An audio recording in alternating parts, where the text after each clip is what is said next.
and Tony Awards for her stage and screen work. She also received the Presidential Medal of Freedom for her charity work. Hepburn is often considered to be one of the most beautiful women of all time. In the 1950s, she was not only one of the biggest film stars, but her elfin appearance and sense of chic was very influential in fashion at the time. Recently, the dress that Hepburn wore in one of her most famous roles as Holly Golightly in Breakfast at Tiffany's came up for auction. Hepburn said she found playing the eccentric Manhattan socialite hard, as she was an introvert and Holly Golightly an extrovert. The distinctive black dress perfectly suited the gammon figure of Hepburn and became a silhouette much admired and copied. It was made for her by Hubert de Givenchy. It's one of 3 known to still exist, and we're very, very, very lucky to have it. And it's being sold for charity, which is the City of Joy Aid, which helps orphans and the homeless in India. Hepburn died in 1993, but through the purchase of this special dress, admirers can buy a tiny piece of a legend. Coming up, timeless luxury on the runway in haute couture classics. Coco Chanel and Christian Dior are towering figures of 20th century fashion, and the timeless luxury that they created influenced all modern designers. One of the most glamorous women of her time, Chanel was born in a poorhouse. She opened her first shop in Paris in 1913 and became so influential, she was named in Time magazine's 100 most influential people of the 20th century. German designer Karl Lagerfeld has designed for Chanel since 1983, and his designs continue the pursuit of expensive simplicity that Coco began decades earlier. At his most recent show, Lagerfeld outlined his particular attitude to the design of luxury. Chanel tweed is all hand-woven on small looms and it's very, very expensive. But I like the idea to treat something that expensive like something inexpensive, like jeans, because I never use the word cheap, and to have an attitude with luxury as if luxury was not expensive. Lagerfeld's latest project has been to commission 20 leading contemporary artists to create works of art based on Chanel's iconic quilted handbag. The mobile art exhibition will tour for 2 years.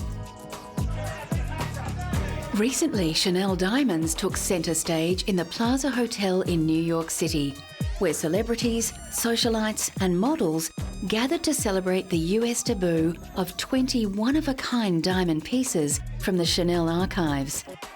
The black and white gala was held in homage to Chanel's signature colours, and Truman Capote's legendary black and white ball held in the same location in 1966.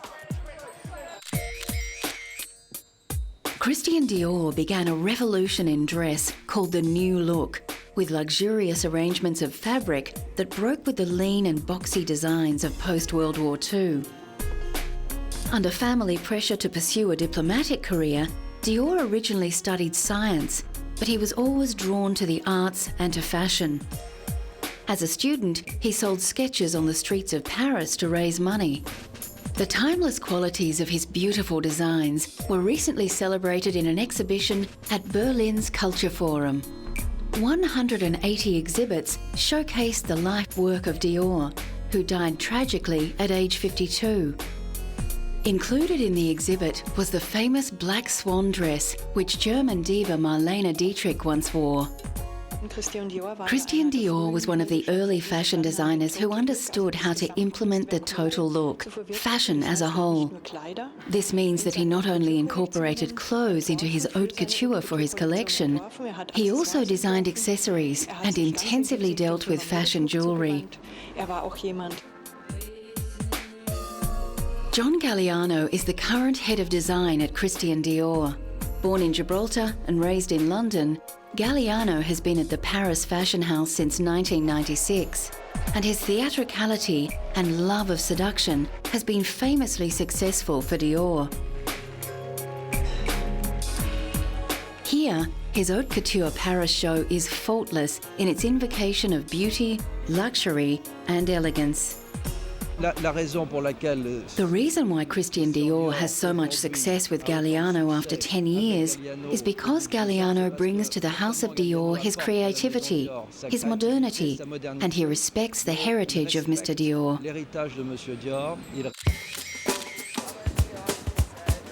A master of haute couture, Giorgio Armani follows in the footsteps of Chanel, with his timeless tailored designs redefining what is feminine and what is masculine. Italian-born Armani began as a designer in well-known fashion house Nino Cerruti Jimenez, before beginning his own label in 1974. In 1975, he introduced women's wear, and his simple, clean lines became instant classics, making him the richest and most successful Italian designer ever. Very, very elegant. His style doesn't shriek, it whispers. And I think when people are wearing his clothes, the clothes don't wear them. They feel very elegant, they always feel perfectly dressed for any occasion, and I think they feel comfortable. At a retrospective in the Royal Academy of Arts in London, the timeless quality of Armani's designs is more than apparent. If you bought sort of a navy or a beige or a black Armani trouser suit, you'd probably still be wearing it in 10 or 15 years. I mean, you may change the T-shirt or whatever you put underneath it, but essentially the trouser suit or the skirt suit would really last almost a lifetime. In 2003, Armani was honoured in Beverly Hills with the inaugural Rodeo Drive Walk of Style Award, a fitting tribute to a man who has shaped public taste. A who's who of Hollywood celebrities walked the red carpet to celebrate a man who has changed the way the world dresses. Well, I think he's sort of been the arbiter of taste for the last at least 25 years. He's managed to transform a lot of women who didn't know what the hell to wear into a lot of women who look great. Sophia Loren, who is rarely seen in public, made an exception for Armani, who is a close friend. Giorgio Armani is unique. After his huge success with the film American Gigolo, where he dressed the sex symbol Richard Gere, Armani became the preferred courtier for a long list of Hollywood stars. These include Jodie Foster, Michelle Pfeiffer, Julia Roberts, Robert De Niro, George Clooney, and Samuel L. Jackson, who remembers his first Armani purchase. I actually bought a sweater, and it was one of those feelings of success for me, you know, because I've been going by the store and kind of looking at stuff, and one day I finally was able to just walk in there and buy this sweater that I'd coveted for a while. And, you know, it was a feeling of having made it, you know, that I didn't feel bad about buying it, and I was overjoyed that I could afford it. And once I got home and put it on, you know, it was kind of like dancing around in the mirror, looking at myself in it and feeling, yes, I own Armani. Recently, Armani brought his uber chic to Japan, where he opened a high-rise flagship store in Tokyo. Armani's understated elegance and palette of blacks and beiges is expected to fit extremely well with typically restrained Japanese taste. The Hollywood stars that I think look cool usually are wearing Armani. So for me, it's a way to boost my self-image. Coming up, the man and the cars that exemplifies timeless luxury.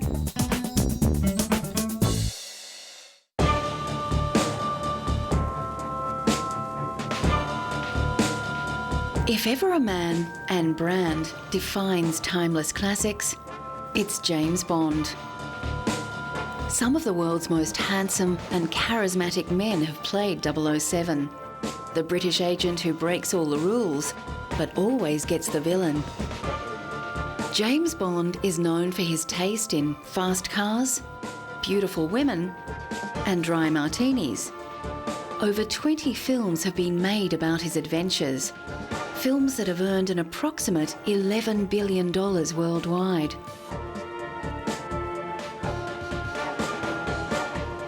Recently, Sean Connery, considered by many to be the definitive Bond, received the 34th American Film Institute Life Achievement Award in honour of his acting work. Connery starred in 7 Bond films, but originally Ian Fleming, the creator of the James Bond series, was unwilling to cast Connery, considering him too unrefined. A female friend of Fleming's begged to differ, persuading him that Connery had that something special, and the rest is history. Fellow actors and stars lined up to pay tribute to the actor who defined Bond cool. He's my father, my mentor, my inspiration. Great man, wonderful occasion. I'm delighted to be here to honor him. And Sean Connery was filming in Vegas and he came to see my show.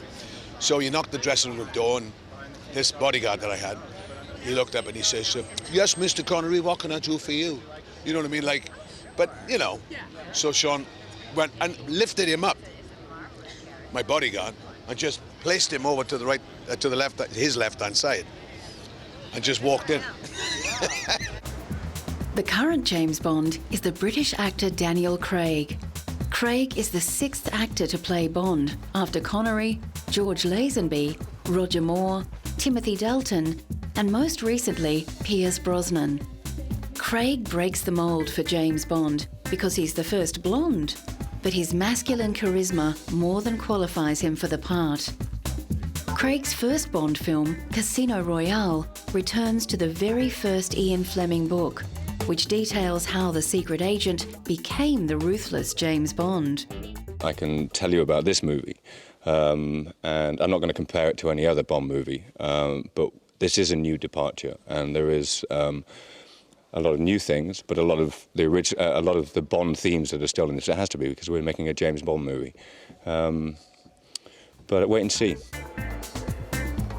Many men and women fantasise about a life filled with luxury and adventure, and an exhibition of 007 memorabilia assembled at London's Science Museum offers the public a chance to make that wish come just a little bit true. All the accoutrements of the Bond world are on display, including props, images, storyboards, costumes, and the famous Bond car, the Aston Martin Vanquish. It's your chance to become a secret agent for the day. You're given a swipe card, a little credit card thing, and you go around the exhibition finding out as much as you can about James Bond, the films, the phenomena. You're tested along the way, and then at the end of the exhibition you're rated as to whether you're going to make it into MI6 or not. Ian Fleming, the creator of James Bond, was no shy retiring writer. His adventure-filled life was on display recently at the British Imperial War Museum. Fleming drew on his own war experiences and his work as a travel writer and journalist to create the iconic secret agent. Ian was not a man of action. He'd have liked to have been one. In fact, he volunteered to go on a mission in the war, but Admiral Godfrey, his boss, wouldn't allow him to go because he was too valuable. But Bond did all the things that he couldn't do. The silver grey Aston Martin DB5 is the epitome of cool, partly because of its association with James Bond.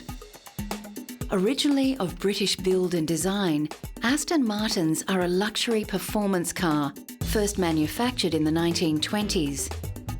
The Aston Martin combination of timeless elegance and power has made them popular with car aficionados worldwide. Despite financial concerns and a number of takeovers, including Ford, the car continues to be manufactured today, with Aston Martin recently opening a dealership in Beijing to take advantage of the new moneyed Chinese consumer. At a recent festival in Britain, 300 cars took part in a parade, driving past the Queen and Prince Philip. 9 decades of the beautiful car help illustrate the continuing qualities that have kept Aston Martin on the Timeless Classics list. The fact that it's still here looking pretty good really after all those years, a lot of years of neglect, I think speaks well for the solidity and quality of Aston Martins. I think that's what people love about them. It's rather like a Rolex watch. It comes apart and goes together again with perfection. The late King Hussein of Jordan was a collector who knew and loved his luxury cars. Abdullah Hussein recently opened the museum in Jordan as a tribute to his father. And the collection of classic and vintage cars is a veritable who's who of top quality luxury cars. With over 50 on display, many of the vehicles have been used on official occasions, including the late King's coronation and public wedding celebrations. One car that can safely lay claim to the label timeless luxury is the German-built Mercedes-Benz. The choice of kings and the rich the world over, King Hussein's 1968 Mercedes 300 has a special story to tell. In this Mercedes, King Hussein survived a failed assassination attempt in Suela, and thank God no one was wounded and nothing happened to the car.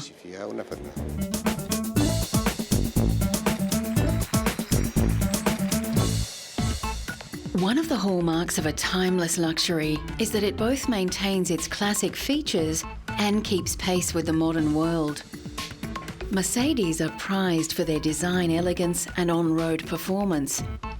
But Mercedes-Benz has also introduced many safety and technological innovations that have been incorporated into other cars. The average American now spends 17 hours a week in their car. So for those who can afford it, a stylish and comfortable drive is only the beginning. For Mercedes-Benz, electronic gadgets help differentiate their brand. GPS navigation has been standard in Mercedes since the early 1990s. And Bluetooth connectivity has been in the C-Class Mercedes since 2007. As for music selection, it's goodbye to the old CD player. We're seeing a lot of integration of obviously MP3 players. Everybody wants an integration kit to allow their iPod or their MP3 player to come into the car and to be controlled by the car, to be controlled easily using good menus, and that's where we're going most lately, as well as super fast hard drive based navigation systems, which is new for 2009. Many of our cars now have no more DVD drive. They're running off of a hard drive, which gives you super fast directions, really quick calculation. Some luxury brands and stars shine bright, but quickly fade. It's only with time and distance that we can say with certainty who and what will become timeless.